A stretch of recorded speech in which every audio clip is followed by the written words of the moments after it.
Hello, everyone. Let's get going without a whole bunch of ado beforehand because I want to get done with this book. Book of Jeremiah 47, and I think we're going to do 48 too because 47 is pretty small, pretty short.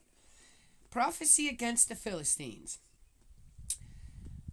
The word of Yahweh that came to Jeremiah about the Philistines before Pharaoh attacked Gaza.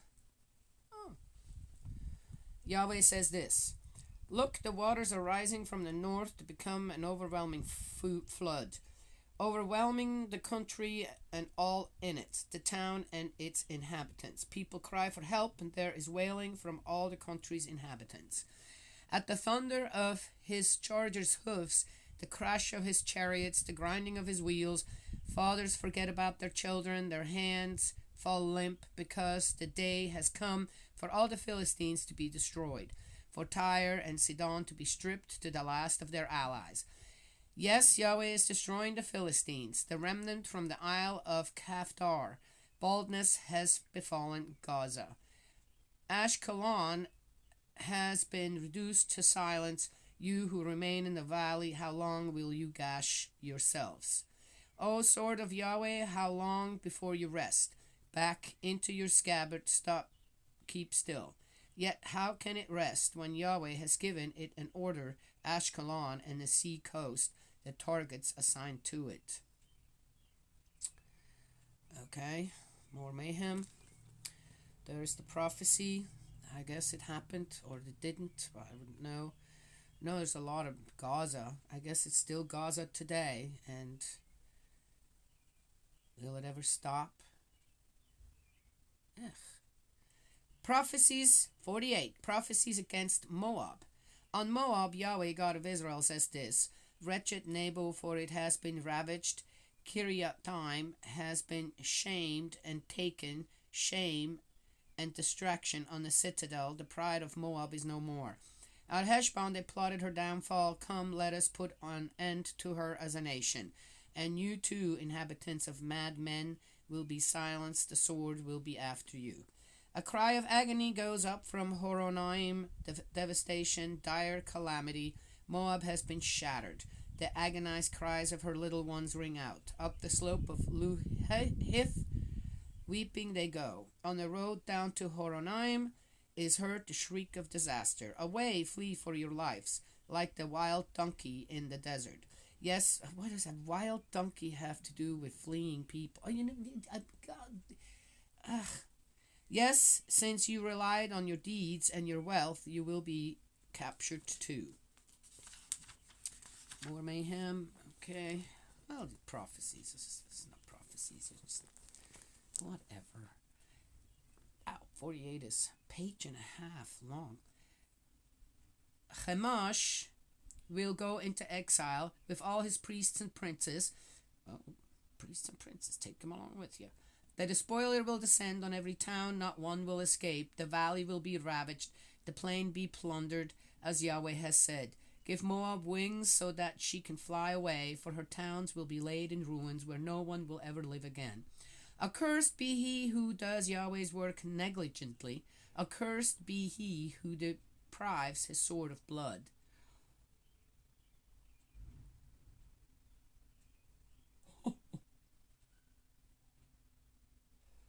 Wow. Okay. From his youth, Moab lived at ease. He settled on his lees, never having been decanted, never having gone into exile, and so he kept his own flavor. His aroma was unchanged. And so the days are coming, Yahweh declares, when I shall send him decanters to decant him. They will empty his pitchers and break his wine jars to bits. My nose is... We're still a little running.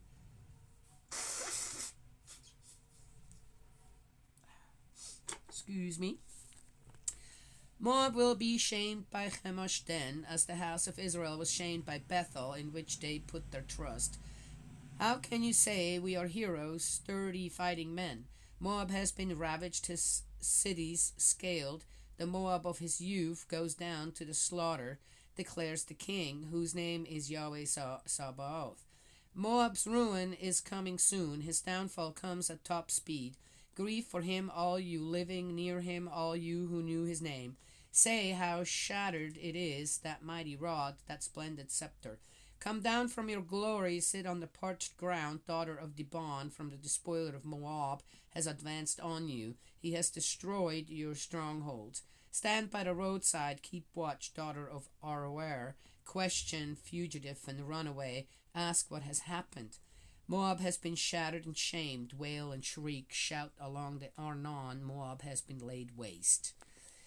Judgment has also come to the plain on Holon, Yasah, and Mephath, Dibon, Nebo, Beth Diblaim, Kiriathaim, Beth Gamul, Beth Meon, Kerioth Bozrah, and all the towns of Moab far and near. Moab's horn has been cut off, his arm is broken, Yahweh declares. Make him drunk, he has set himself up against Yahweh. Let Moab wallow in his vomit and become a laughingstock in his turn. Was Israel not a laughingstock to you? Was he caught red-handed with the thieves for you to shake your head whenever you mention him? Leave the towns, make the rocks your home, inhabitants of Moab. Learn from the dove that makes its nest in the walls of the gaping gorge. We have heard about Moab's pride, so very proud. What arrogance, what pride, what conceit, what a haughty heart. I know all about his presumption, Yahweh declares, his empty boasting, those empty deeds of his, and so I lament for Moab. For all Moab I raise my cry, and mourn for the people of Kir Heres. More than for Jazer I weep for you, vineyard of Sibmah. You shoots stretched beyond the sea, they reached all the way to Jazer. On your harvest and vintage the despoiler has descended. Gladness and joy have vanished from the orchards of Moab. I have dried up the wine in the presses. The treader of grapes treads no more. The joyful shouting has ceased.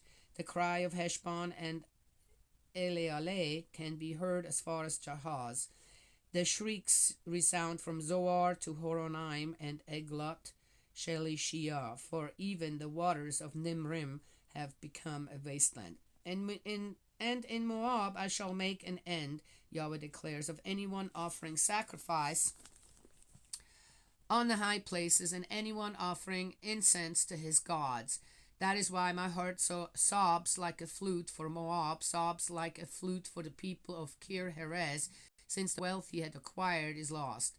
Yes, every head is shaved, every beard cut off, gashes are on every hand, sackcloth round every waist. On all the housetops of Moab and in all its squares there is nothing but lamenting, for I have broken Moab like an unwanted pot. Yahweh declares. How shattered he is, wail Moab, so shameful in retreat Moab has become a laughingstock, a thing of horror to all his neighbors. For Yahweh says this, look like an eagle he will hover, spreading his wings over Moab. The towns have been captured, the stronghold seized, and the heart of Moab's warriors that day will be like that of a woman in labor pains. Like they know what that feels like. Moab will be destroyed, no longer a people, for setting itself up against Yahweh. Terror, the pit, and the snare for you, inhabitant of Moab, Yahweh declares. And anyone who escapes from terror will fall into the pit, and anyone who climbs out of the pit will be caught in a snare. Yes, I shall bring all this on Moab when the year comes for punishing them, Yahweh declares. In the shelter of Heshbon the fugitives have paused, exhausted, but fire will burst from Heshbon, a flame from the palace of Sihon, consuming the brows of Moab, the head of a turbulent brood. Disaster for you, Moab, the people of Chemosh are lost, for your sons have been taken into exile and your daughters into captivity. But I shall bring back Moab's captives in the final days, Yahweh declares. Did you hear the last part? Okay, all right. Okay, done. I can't have nothing to say to this anymore. I really don't. I have no idea why this is in the Bible here. Yahweh didn't declare none of this. I know that. It is man-made. Now I wonder if somehow they found some scrolls and just slipped in the words or the writings of someone that was writing a book, a novel, a fiction one. Well, anyway, I'm sorry, guys. I just can't. I just don't. don't have it in me to comment anymore. All I have to say is that I do not believe that God declared anything in this way. I do not believe that God would destroy anyone like that. Right? That's all man-made. People do this to themselves. War has never been uh, any war never been instigated by God, ever. Done.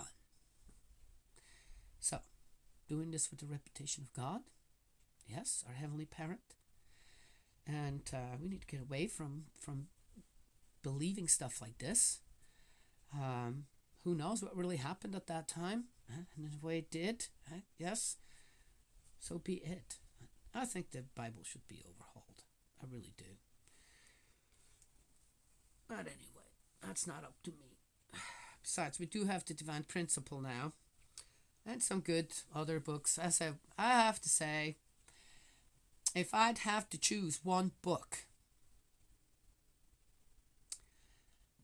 then it would be the prayer book of True Father.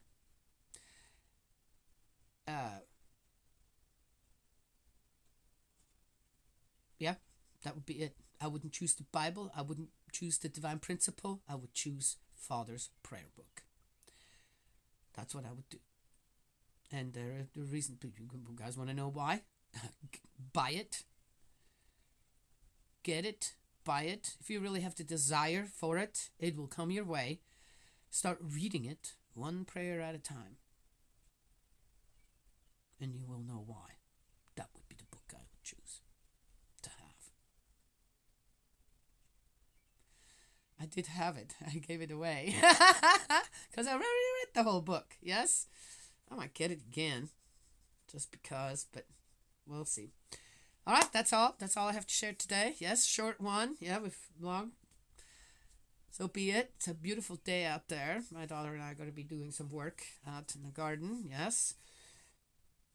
I have some good news too. My oldest daughter, her husband, and my 2 grandchildren there, they have finally found probably where they're going to settle down for the rest of their lives. A 5-acre plot with a beautiful house on it, and it just closed on it. Yes, and looks fabulous, looks beautiful, and yep, very excited for them. Very, very excited for them. To get away from a busy street. Okay, they live in a what's it called, subdivision or something. So very, very close. That was has very strict rules and this and that. But still, it's just a road, that goes past them, where other people live there in their houses. Now, to be on their own land, not too far from here, on their own land, and to go there and visit there, where you can just go outside and let the kids just run, this, that, front and back. And I love that. I love that. And it's been a long time dream for them. And there they go. Next step, teamwork makes the dream work. And as a family, all together, as a husband and wife and children, together, you have dreams. You can make it happen if it's harmonious. Yeah.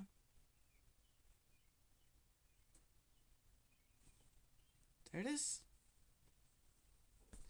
Happened again. An interesting thing, my oldest daughter and I, we were talking about, for her, I said, yeah, that would be, but, it's so much money. And I said, just pray about it. Pray about it. I'll pray about it. And I said, you'll be able to get that place for the amount that you guys can afford. And they did. Yes. Wonderful. That's all I have to share this morning. May Heavenly Parent bless, protect you, guide you, embrace you with love. Eldritch, my dearest brother in faith, let's keep praying. Yes. And I will talk to you all another time.